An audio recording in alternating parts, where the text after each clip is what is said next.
say? I would like to report an abandoned vessel.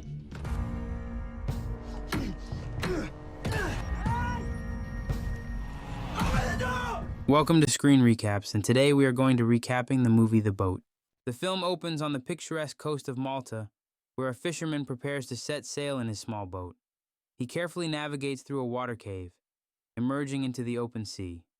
After some time, the atmosphere shifts dramatically, and a dense fog envelops the area, obscuring his vision. Deciding to head back to shore, the fisherman is suddenly jolted as something collides with his boat, causing it to shake violently. He stumbles but manages to regain his balance just in time. Moments later, he spots a larger sailboat drifting aimlessly in the distance. As he approaches, he reads the name Aeolus on the side. Calling out to anyone aboard, he receives no response. Intrigued, the fisherman decides to investigate. He ties his small boat to the larger vessel with a rope before climbing aboard. To his surprise, he finds Aeolus empty but stocked with basic supplies like food and water. He discovers a radio and tries to reach out for help, but again, there's no response. After exploring for a bit, he decides to leave the boat, only to find that his small vessel has mysteriously vanished, despite having been tied securely. He grabs binoculars to search for his boat, but the fog remains thick, obscuring his view. Eventually, the fog clears, but his fishing boat is nowhere in sight. He then attempts to start the Aeolus's engine to head back to the coast, but it fails to start, leaving him lost and unaware of the boat's direction. Frustrated, the fisherman descends below deck, only to witness a bathroom door slam shut on its own. The man dismisses the closing bathroom door and finds a map to navigate his position. After retrieving tools, he repairs the engine and steers the boat toward the coastline, feeling hopeful. However, when he tries to use the radio for help, there's still no response. Frustrated, he attempts to urinate over the side, but is nearly knocked over by a sail. Once back on deck, he heads to the bathroom, only to have the door slam shut behind him. Assuming it's the wind, he ignores it, but after he finishes, he discovers he can't open the door. It's locked from the outside. Desperate, he uses a coin to try to pick the lock, but it fails. He finds bloodstains in a drawer and grabs scissors to unlock the door, but to no avail. Suddenly, a voice on the radio warns him of an approaching cargo ship, and he opens a small window to signal for help, but he can't fit through. Moments later, he notices a rope dangling from the bathroom window and throws it into the water, which becomes tangled in the propeller, slowing down the sailboat and preventing a collision. Unfortunately, the rope wraps around his neck, strangling him. After a desperate struggle, he manages to loosen it, but collapses unconscious on the bathroom floor. When he regains consciousness, he hears noise outside and calls for help, but no one responds. He then discovers the rope has been cut and the boat is flooding. To his shock, the bathroom is filling with fresh water. Suspecting someone is toying with him, he pleads for mercy, claiming he wasn't trying to steal, but again receives no answer.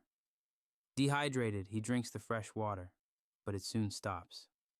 Later, as a storm hits, the bathroom floods with seawater, terrifying him. Injured and exhausted, he lowers the canvas, stops the boat, and huddles into the sink before falling asleep. The next morning, the water has risen to his neck and his whole body feels cold. With nothing else to do, he starts kicking at the door again, but it does not even budge. Feeling hopeless, he begins to accept his fate, convinced that he's going to die. However, moments later, he hears a clicking sound. Approaching the door, he finds it unexpectedly open. Suspecting someone is tormenting him, he looks around but finds no one. On the deck, he spots several boys and realizes the boat will soon sink due to the leak. He quickly devises a plan, attaching the boys to a broken door to create a makeshift raft. Once it's ready, he places it in the water and sails a short distance, waiting for the Aeolus to sink. When it doesn't, he returns to the sailboat, repairs the leak, builds a water pump, and sends out radio messages for help, but receives no response. Spotting a distant freighter, he eagerly sails toward it on his raft, but the Aeolus speeds toward him. Forced to jump into the water as the raft is destroyed, he concludes the boat is haunted and refuses to board it again. As night falls, the man remains floating in the frigid water. Suddenly, something startles him, and he panics, only to realize it's a friendly dolphin.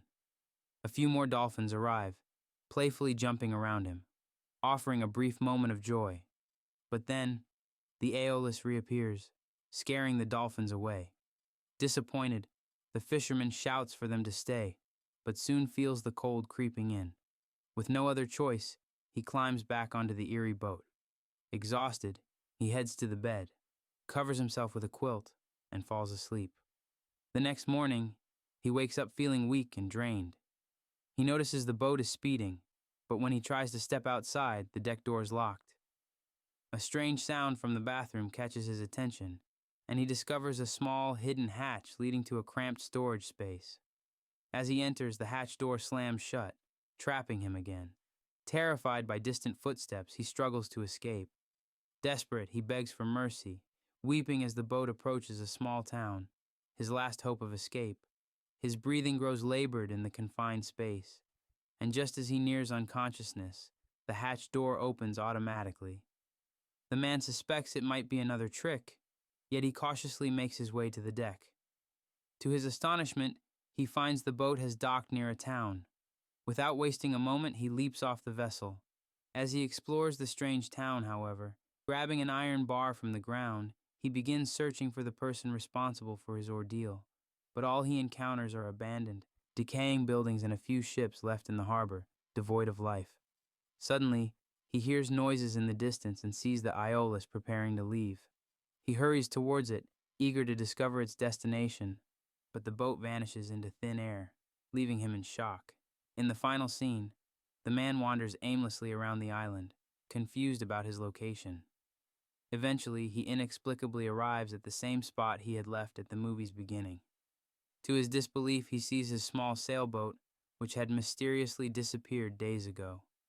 As the camera pans out, we observe several people nearby, enjoying their vacation as if nothing unusual has happened. The film concludes with a shot of a small opening in a water cave leading into the vast ocean beyond, where the eerie sailboat reappears in the distance, seemingly on the hunt for its next victim. I thought I was